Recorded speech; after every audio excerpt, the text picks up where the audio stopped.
आज हम लोग समझते हैं कि कब्जियत क्यों होता है, कब्जियत कहाँ होता है और इससे छुटकारा कैसे पाएं।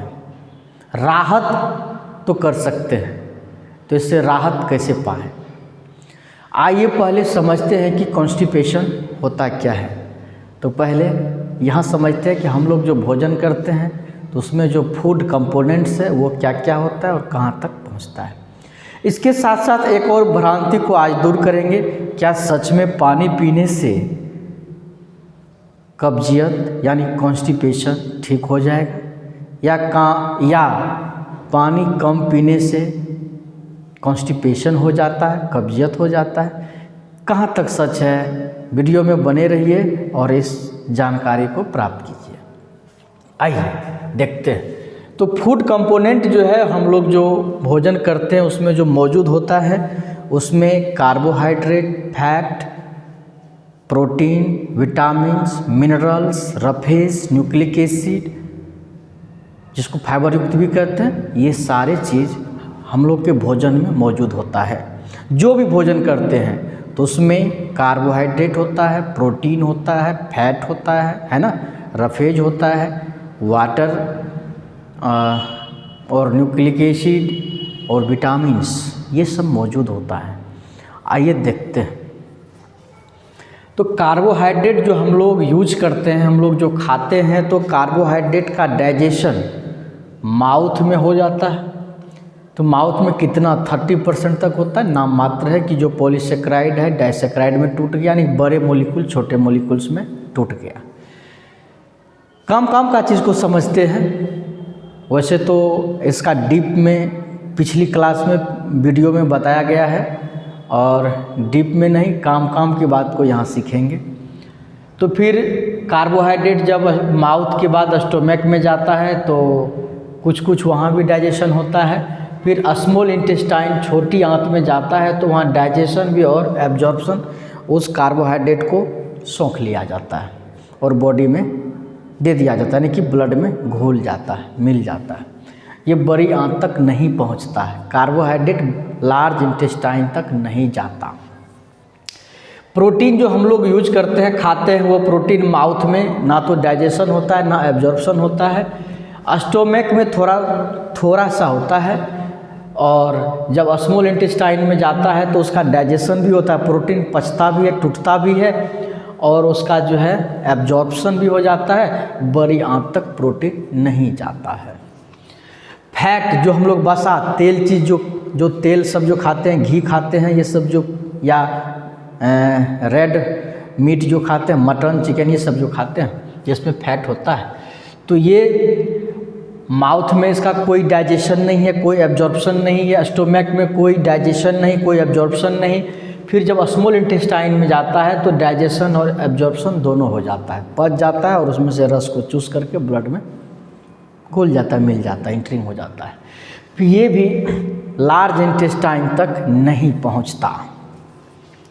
फिर बात आती है विटामिन्स की।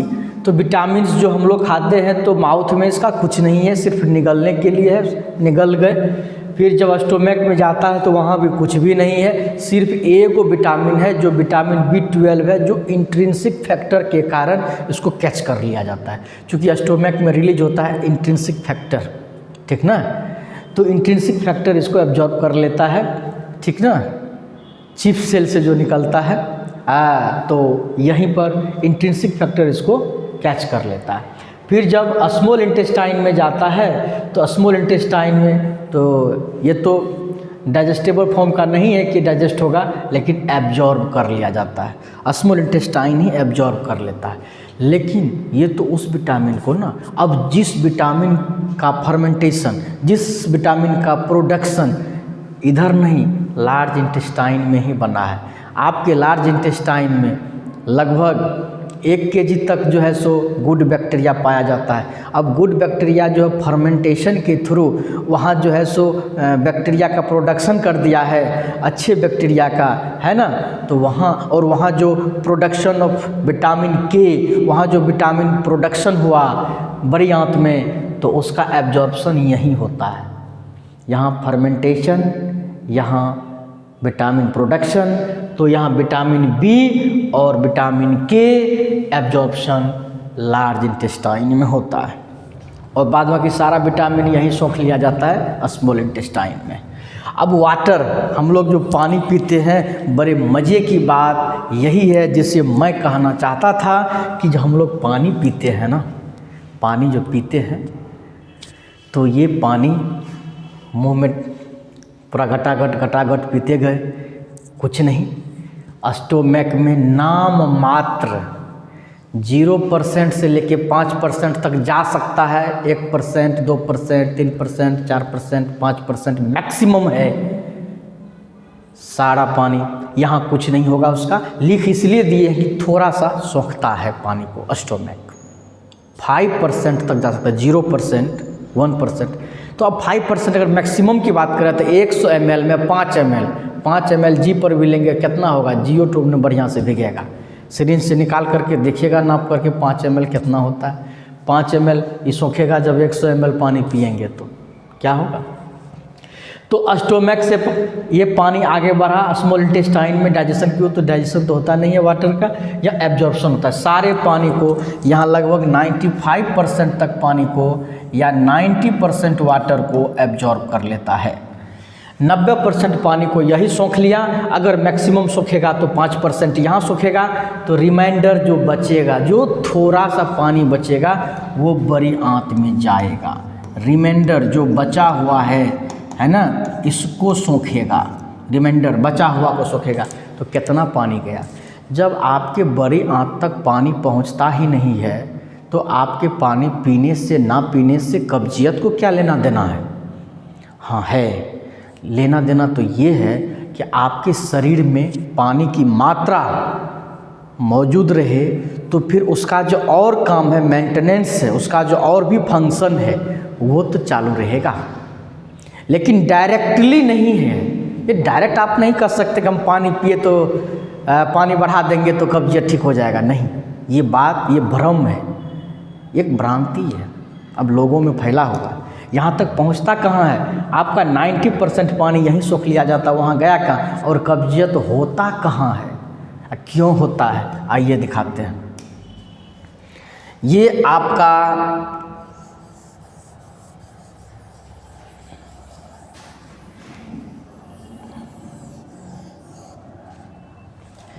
आपका बड़ी आंत है, ठीक है।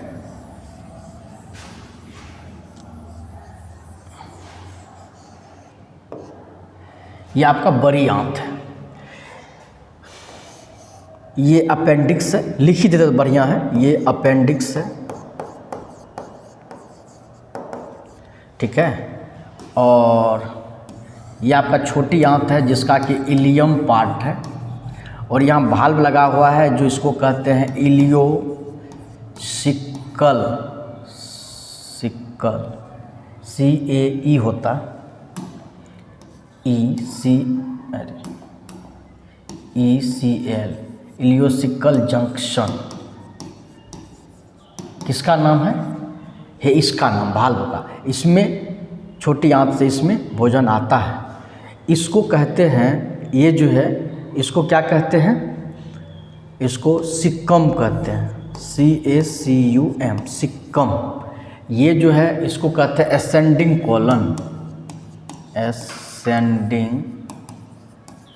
कॉलन, और इसको जो इस टर्निंग को कहते हैं हेपेटिक फ्लेक्सर मतलब टर्निंग मोर, या इसका नाम है राइट कोलिक फ्लेक्सर, है ना। ये ट्रांसवर्स कॉलन है, ट्रांसवर्स कॉलन। लिखना इसलिए जरूर पड़ रहा है कि समझाएंगे कैसे कैसे कब्जियत कहाँ होता है। इसको कहते हैं स्प्लेनिक फ्लेक्सर, या इसी को कहते हैं लेफ्ट कोलिक फ्लेक्सर। ये जो है इसको डिसेंडिंग कोलन कहते हैं। है यहाँ से जो यहाँ टर्निंग इधर जो घूम गया है इसी पार्ट को सिग्मोइड कहते हैं। है यहाँ जो ई वाला पार्ट है, ई वाला को ये हो गया आपको रेक्टम, इसी में लेट्रिन जमा रहता है। ये वाला जो पार्ट है जिससे लेट्रिन बाहर होता है इसी को कहते हैं एनस, एनाल कैनाल या एनस कहते हैं। और इस बीच में एक लकीर होती है बड़ी आंत में इस तरह से मसल्स का एक, ये जिसको टीनिया कोली कहते हैं। क्या कहते हैं? टीनिया कोली कहते हैं। कहीं लिख देते हैं इसको, इस चीज़ को टीनिया कोली कहते हैं। TAENIA, taenia coli. ठीक है, टीनिया कोली कहते हैं। तो ये जो आपको इधर से जो खुराक यानी कि भोजन, यानी इधर से काइम जब इसमें आता है बड़ी आंत में, ये छोटी आंत है, छोटी आंत से जो बड़ी आंत में आता है तो यहाँ से पेरिस्टालसिस ऐसे कॉन्ट्रैक्ट रिलैक्स जो पेरिस्टालसिस से आगे बढ़ता है। जब यही 50, 60 साल, 70 साल की उम्र में हो जाता है तो इसकी कैपेसिटी कम हो जाती है, तो ये जा नहीं पाता सही से, कुछ जाता है कुछ नहीं जाता है। इधर से दवा कुछ वो आगे गया तो हवा इधर चला गया तो पेट गुरगुराने लगता है, पेट हर हर गर गर करने लगता है। जैसे दाल जो जत्ता पर पीसते हैं तो हरर हरर घरर घरर, तो होता क्या है इधर से जो उधर जाता है ना तो हवा इधर इधर जगह खाली हो जाता है तो पेट गुरगुराता है। मान लीजिए यहाँ पर है लेटरिन, इधर जा रहा है इधर खाली हो रहा है, ये कमज़ोर है तो हवा पास करेगा तो गुरगुराएगा, और जब ये मजबूत है उधर धकेल देगा तो बंद हो गया तो जाएगा क्या, आगे बढ़ते जाएगा, फिर आगे बढ़ते जाएगा, आगे बढ़ते जाएगा, ऐसे पिचकते जाएगा तो आगे धकलते जाएगा तो यहाँ आ जाएगा। कब्जियत के बाद अब ज़्यादा उम्र है तो उसका कहीं भी फंस सकता है, फंसा हुआ आगे बढ़ ही नहीं रहा है। अगर लेट्रिन टाइट है, कारा है, ठीक है। अब है यहाँ जो रेक्टम एनस की बात है, यहीं पर बीमारी होती है। कौन कौन? बवासीर जिसको पाइल्स कहते हैं, एक फिस्टुला होता है, एक भगंदर होता है। ये सब बीमारी जो है यहीं होती है। क्यों होता है, कैसा होता है वो भी बताएंगे, लेकिन अभी कॉन्स्टिपेशन की बात मैं कह रहा हूँ। आपको मैंने बता दिया था कि बड़ी आंत तक पानी नहीं आता है, मात्र 5% तक आता है या 10%। एक्सेस करेगा, बहुत अधिक आप पानी पीना शुरू कर देंगे तो कुछ मात्रा तो आएगा तो जाएगा, लेकिन उस पानी से आप इसको दूर नहीं कर सकते। आपका 90% जो है स्मॉल इंटेस्टाइन ही सोख लेता है पानी को, तो इसमें सोख लेता है। लेकिन आप कहिए ये क्या होता है, यहाँ पर फाइबर काम आता है, फाइबर काम आता है। देख लीजिए, ये अगर आप फाइबर खाए हैं तो माउथ में सिर्फ चबा करके निगल जाएंगे, स्टोमैक में सिर्फ घुल मिल जाएगा, मिक्सिंग हो जाएगा। स्मॉल इंटेस्टाइन में कुछ डाइजेस्ट नहीं, एब्जॉर्प्शन कुछ भी नहीं। लार्ज इंटेस्टाइन में सिर्फ fermentation, no digestion no absorption. तो जब ये बात आती है कि इसमें सिर्फ आया है, ना डाइजेशन हुआ ना कुछ हुआ, सिर्फ फर्मेंटेशन हुआ, तो क्या करता है, अब वो लेयर बना हुआ रहता है फाइबर का। छिलका वाला जो भोजन आप खाए हैं, कद्दू का छिलका, झींगा का छिलका, आलू का छिलका, परवल का छिलका, छिलका वाला सब्जी जो खाएं तो छिलका में फाइबर होता है, रफेज होता है। अब उसका काम एक ही है, आपके शरीर को फायदा नहीं करेगा। शरीर को फायदा करेगा मतलब आपके शरीर में गया कहाँ हो, आप तो खाए, ना तो पेट उसको एक्सेप्ट किया, ना तो आंत एक्सेप्ट किया। जब एक्सेप्ट ही नहीं किया तो आपके शरीर को क्या फ़ायदा है। लेकिन फ़ायदा क्या है उसको बताते हैं। वो जो रफेज है, वो जो आप रेशेदार खाए हैं, आप जो फाइबर खाए हैं, वो फाइबर यहाँ, ये इसकी परत बना हुआ, आपको यहाँ खरोंच नहीं लगने देगा। अगर टाइट लेट्रिन भी निकल रहा है तो खरोंच नहीं लगने देगा, क्योंकि बार बार खरोंच लगता है, बार बार खरोंच लगता है तो सेल एक तरफ से खर्चा जाता है, तो सेल वहाँ पर ग्रोथ होता है, बढ़ता है, एक तरह से उजाड़ता है, बढ़ता है, टूटता है, बनता है, टूटता है, बनता है, तो उसी पर जो है सो मसल्स आगे बढ़ जाता है, उसमें भी वेन सब आ जाता है। अब जो काला लेट्रिन जाएगा तो खरोंच लगेगा तो ब्लड जाएगा, इसीलिए बवासीर में खून निकलता है। खून निकलने का कारण वही है, शुरुआत सबका जड़ है कॉन्स्टिपेशन रहेगा तो तीनों बीमारी हो सकती है। यहाँ इन्फेक्शन हो जाएगा, इन्फ्लामेशन हो जाएगा तो जगह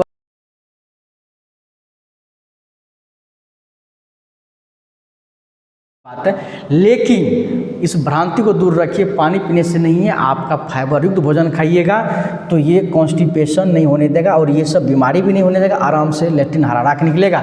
यहाँ पर डबल लॉक है, एक लॉक खुलता है तो पता चलता है कि लैट्रिन लग गया है, दूसरा लॉक खुलता है तो लैट्रिन नीचे गिरता है। नहीं तो नहीं, लैट्रिन लग गया तो क्या हराड़ा के गिर जाता है? नहीं, लैट्रिन लगा है तो दिमाग कहता अच्छा लैट्रिन तो लग गया है, लेकिन टॉयलेट यानी कि लैट्रिन रूम तो खाली नहीं है, कोई गया हुआ है तो रोक के रखते हैं, दबा के रखते हैं, तो उसका डबल जो बाहर से जो लॉक है वो लॉक लगा हुआ है। एक लॉक खुल गया तब आपको पता चला कि लैट्रिन लगा है।